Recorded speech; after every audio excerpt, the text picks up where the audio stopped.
listening to Gateway to E-Commerce, a podcast by ClearSale. In this series, global e-commerce leaders discuss challenges, best practices, new tech, and secrets to success. Today's episode, we talk about some of the big misconceptions and fraud and what you can do about it.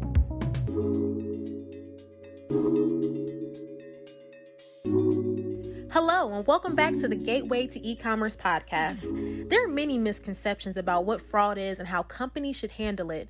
Many companies believe that they have fraud under control, but in reality, they actually don't.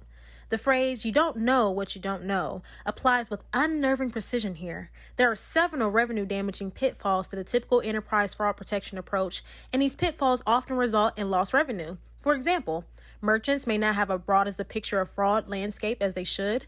Their manual review team may struggle with training and scaling, or they might be a little too cautious, or they might miss out on other types of fraud. Fraud never grows in a straight line. It's always dynamic. The good news? A more sophisticated fraud prevention strategy can keep you ahead of fraudsters while preventing lost sales. Rick Sunzeri, the Director of Enterprise Sales at ClearSale, dives deep into the ecosystem of enterprise e-commerce fraud and what to keep in mind as e-commerce sales continue to rise.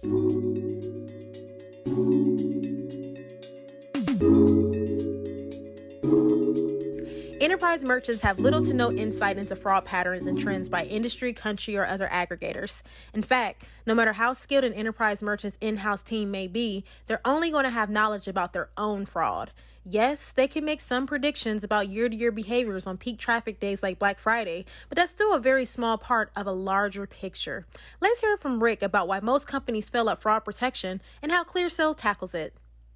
You know, that typical phrase, fraud under control, and it could be kind of pose a little different between, say, an SMB organization to a large enterprise organization. SMB might be taking a look at it as we have no chargebacks. When I first broke into this industry a few years ago, that was really the go-to-market strategy, was can we really address chargebacks that an organization is having. But fraud goes beyond just the chargebacks.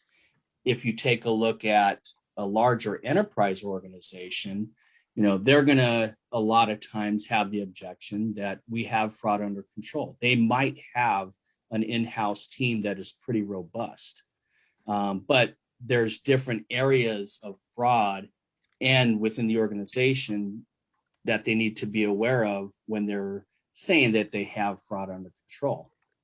Maybe they're experiencing low fraud pressure, but they might be doing that at the expense of revenue. You know, it's a pendulum that swings, right? I've seen too many times where an organization that has fraud, you know, that's really under pressure for them and they're being targeted and attacked, they'll put policies in place and solutions in place, whether that be internal or try to see what kind of vendor solutions may be out there. But now they're swinging the pendulum under to the other side, where, yeah, fraud's under control, but now you're losing revenue because you've tightened those controls too much, and you're into a situation where there may be false positives. You're actually declining good revenue. And, you know, that's really the issue that we primarily attack is we're going to prevent fraud and help protect against fraud. But we want to make sure at ClearSale that we're optimizing your revenue. We want to make sure that we're capturing as much revenue as possible and you're not running into that false positive situation, all that revenue that's lost due to incorrectly declined orders, which now it's come out that just recently, that's more of a financial impact on organizations than fraud itself most of the time, is just the revenue that's being lost trying to keep fraud under control. And that's just one aspect of it. Now that we know that fraud goes beyond the surface level of chargebacks, let's take a look at how fraud has changed since the pandemic and how the boom in new shoppers is affecting online companies. As you listen, keep these questions in mind. How was the boom in new users post-pandemic affecting online companies? How has fraud changed?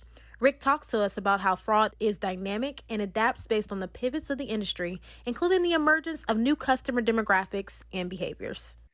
And it's not only post-pandemic, but I've just seen organizations in general that I've had that conversation where I've been told fraud is under control. We're fine. We don't need to talk to anybody. And 3 months later, I'm getting a call back from them, or I'm checking in with them 3 months later, and they're at a time where, yeah, we need to talk to you because they've been targeted. And fraud is never in a straight line. It's always dynamic and as a roller coaster where the pressure can go off and on, and fraudsters are pretty smart these days where they learn to kind of work around the rule sets that an organization may be putting in place. Post-pandemic, there's a lot of new users that are adapting to online commerce and buying online, transacting, that have never actually done that before. So a new user, it's been found, is 7 times more likely to be declined than somebody who's a regular shopper at any particular site. So that's an area that we help address also, is these new users that are coming online and an organization doesn't know how to take a look at them. Are they fraudulent? Who are these people? We haven't seen any data from this person before. So now we're going to be more strict in taking a look at what we should be doing with this person and the potential that it's fraudulent. Let's lean to that side and let's just decline the order. So there's 2 sides of it. There's fraud being dynamic in the first place, and now post-pandemic, there's just that whole dynamic of the new users that are adapting to online purchases. Rick made a very valuable and valid point of understanding that control is an illusion of the mind. As technology advances, so do fraudster tactics to steal information. This brings us to another misconception that's floating around out here. Online companies come in all sizes across industries, and you might think the more experienced the company, the more equipped they are to handle the fraud, right? That's not necessarily true. Rick breaks down how experienced companies may or may not be better at dealing with fraud than inexperienced ones. Let's hear what he has to say. It's both, actually. And it's an organization that may be smaller and more inexperienced in dealing with fraud. I've seen organizations that have pulled over folks from customer service, from finance, from the warehouse to take a look at orders and try to determine whether they look to be fraudulent or not.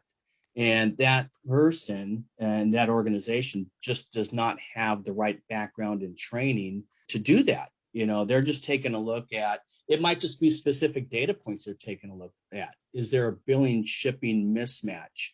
Are we seeing fraud coming from a specific area? Oh, maybe we need to block that area or be more restrictive of that area.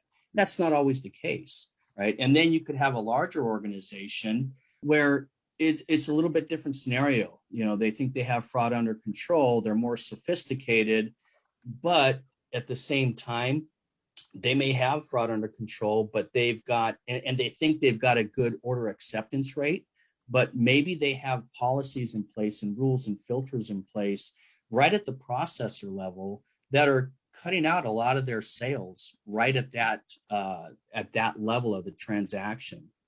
And they don't realize the revenue that's being lost just due to frauds and filters and rules that are in place trying to mitigate fraud. So there's different aspects depending on the size of the organization. In the high-pressure, high-stakes world of e-commerce fraud detection, every second counts. Whether your company is a global online retailer selling goods to millions or a boutique site selling one-of-a-kind products to local customers, scams can cost you thousands of dollars each day. Even though frauds have existed for a long time, they're still growing in their scope and complexity each day. A few years ago, it was easy to spot an online purchase that was likely fraud. However, today's processes are not as accurate. It all comes down to how well you protect yourself from malicious transactions and make your money work from you. Fraud is a dynamic topic that will continue to adapt over time. The pandemic has transformed how customers interact with merchants, and new customers have emerged with buying behaviors that both enterprise and small retailers have to use to stay ahead of the curve. Rick shows us that having a fraud protection plan in place doesn't mean that you're maximizing your revenue. You may be losing money if you're not consistently evaluating your data. Thanks again for listening to Gateway to E-Commerce. If you like what you heard today, be sure to stay connected and subscribe or follow on all major platforms like Apple, Spotify, or iHeart. If you have a question or would like for us to cover a topic, email us at podcast@clear.sale. For more e-commerce insights, visit us on our website at clear.sale.